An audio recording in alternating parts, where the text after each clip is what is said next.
remember that package we ordered? Which one? The tiny printer. Oh, did it come? It's here. Oh my god, let's go check it out. This is it? That's it. Oh my god, it's even smaller than I expected. It's so tiny. Here's a normal box of 3D filament.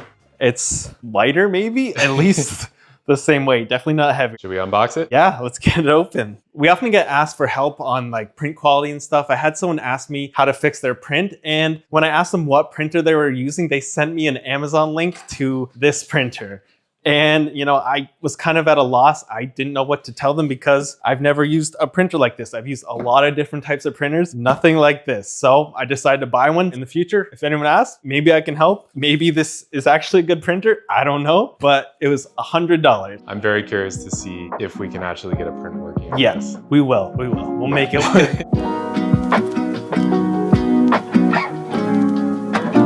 Installation sequence 1, 2, 3, 4, 5, 6, 7, comma, watch video.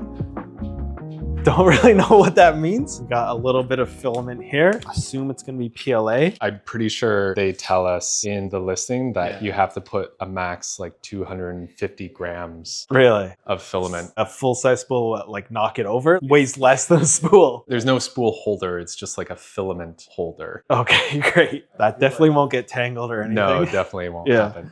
That is hilarious. What's our build volume looking like there? A few inches, but you know, sometimes that's enough. Sometimes it's enough. Yeah, Sometimes. it can be enough. You know, X and Y axis here somehow. This is our hot end. I feel like half the weight of this whole thing is in here. So that is a good sign. Powered by Type C, voltage 12 volts. So there's no power supply with this, I believe. There's nothing else in the box. Let's get to assembly. There's not too many parts. Looks pretty straightforward.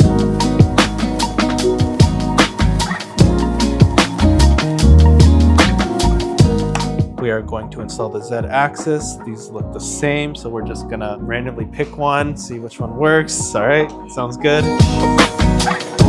This is not stable. Oh my god. Look at this little guy. It's kind of adorable to be honest. It's really cute. There we go. Installation wise, as easy as bamboo. It's got that going. No hardware. No hardware needed. I just plugged it in, the light came on, but look at this. Removable, flexible magnetic build plate. Like, I don't think my first printer even had that. There is a micro SD slot there. Okay. So that must be how we get the files over. We do have some controls here. Numbers labeled 1 to 4, okay. There is a feed and retract button. It looks like there's software on here. Definitely not a virus. Yeah, I was gonna say I'm a little worried about plugging this into my laptop. What's the worst that could happen? Yeah, exactly. There's a leveling procedure on here using a piece of paper. So I'm just trying to figure that out now. Pressing these numbers, let's see what this does. I think it will kind of home it to a specific corner, and then I will just manually level that spot. Look at it go. Yeah. It's working. Look at that wobble. Yeah, it's a little nostalgic for me. I haven't done this in a while. To my Ender 3 Pro days. Comment what your first 3D printer was. And are you still using it? Not everyone has to upgrade, you know? We have a portable printer here now, actually. Yeah, now we can strap this to a backpack. Yeah. I'm just gonna hang this on their little hanger there. Not gonna dry your filament? Probably should. I think I already tangled it, to be honest. I'm gonna feed it into this hole here. This is horrible.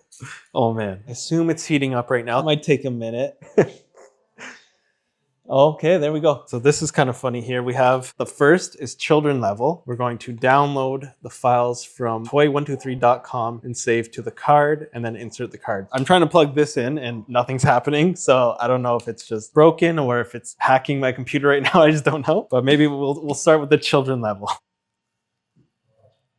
This does not seem like the right site. A guide to toy repair and restoration services. I guess we'll have to move past children level. I thought this was like a USB. It's just an adapter apparently, because we have 2 of them for some reason. They're identical. This one has a little SD card in it. Maybe we'll have the stuff we need on here. Looks like we have some G code here for a rocket. We can just try doing that. All you have to do is just put it in and hit print, right? Print. Oh. That doesn't look good. Okay. It's That first layer does not look great.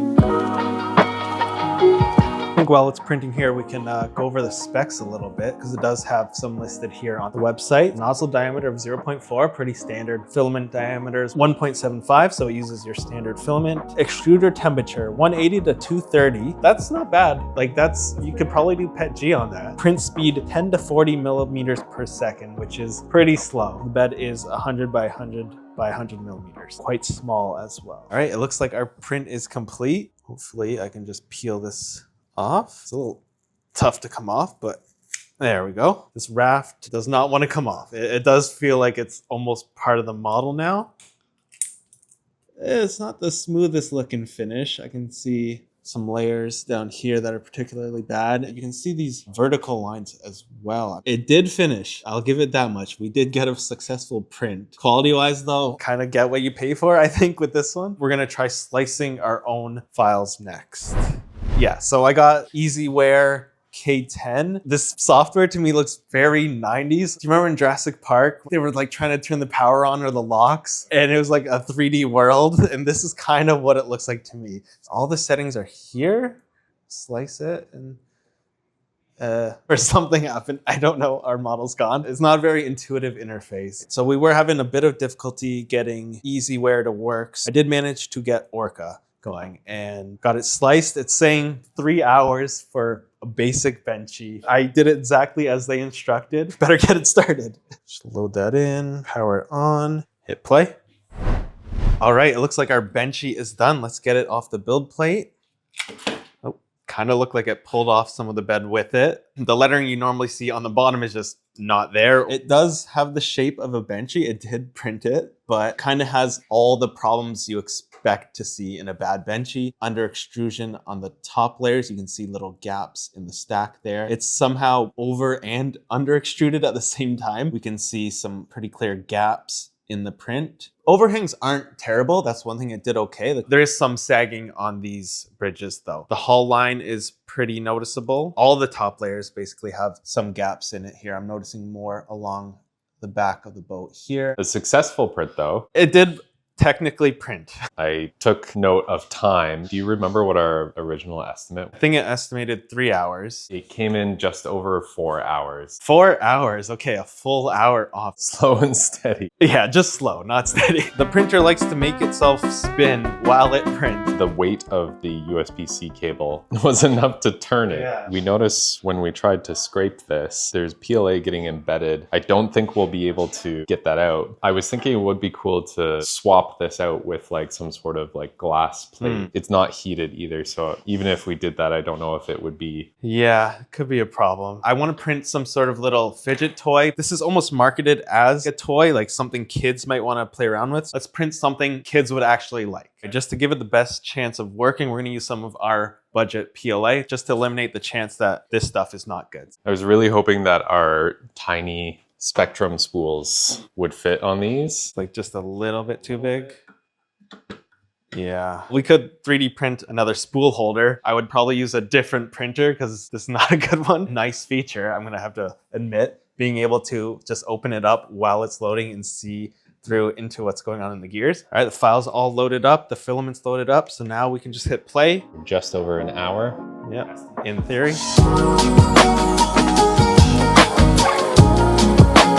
So it looks like it's done now, and now this one actually took less than an hour. So the estimates are pretty inconsistent. First impressions though, it does not look great. There's quite a bit of stringing, and again, it ripped off quite a bit of the bed. This is supposed to pass through that, and that's just not looking good, and not even close. The tolerances and the accuracy of this printer is not great. Definitely wouldn't recommend it for any kind of print and place parts or any kind of fidget toys. This is not going to work very well. We're going to pull out another budget friendly printer, the Bamboo Lab A1. It's kind of a printer we often recommend to people who are just getting into the hobby. Got the A1 set up here. Now this is actually the A1 combo, meaning it comes with the AMS unit. I'm gonna do a few prints here and then I'm gonna come back and compare the results. It does look quite a bit better, and it was also a lot faster. The difference in time is actually shocking. I'll get to that in a second. Let's look at the quality a little bit. Top layers are fully complete, whereas like the smokestack on that one looks absolutely dreadful. Probably something to do with cooling. It uses one fan for both cooling the heating element and your parts as well. One thing I did notice though, there's one thing that the Amazon printer actually did better than the A1, and it's the hull line. Yeah.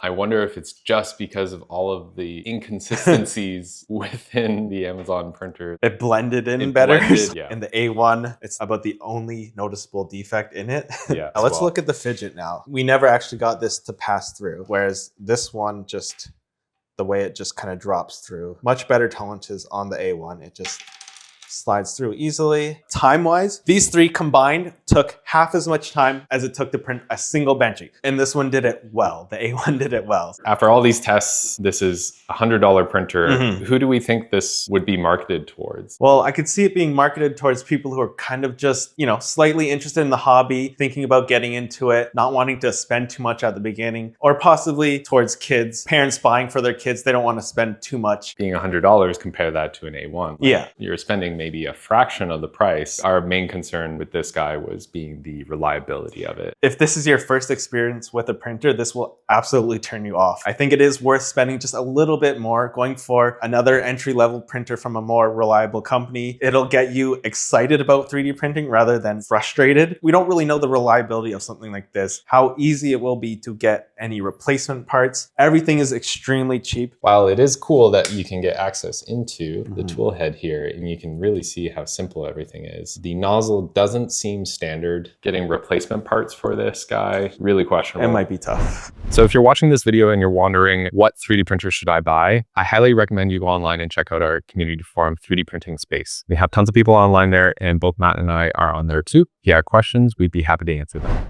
So that's it for our little Amazon printer. Have you seen any weird products out there that you want us to check out? Let us know in the comments. This is a bit of a new format for us. Also, let us know if you liked it. Thank you so much for watching. Be sure to leave a like if you liked the video and consider subscribing, and we'll see you next time. Bye.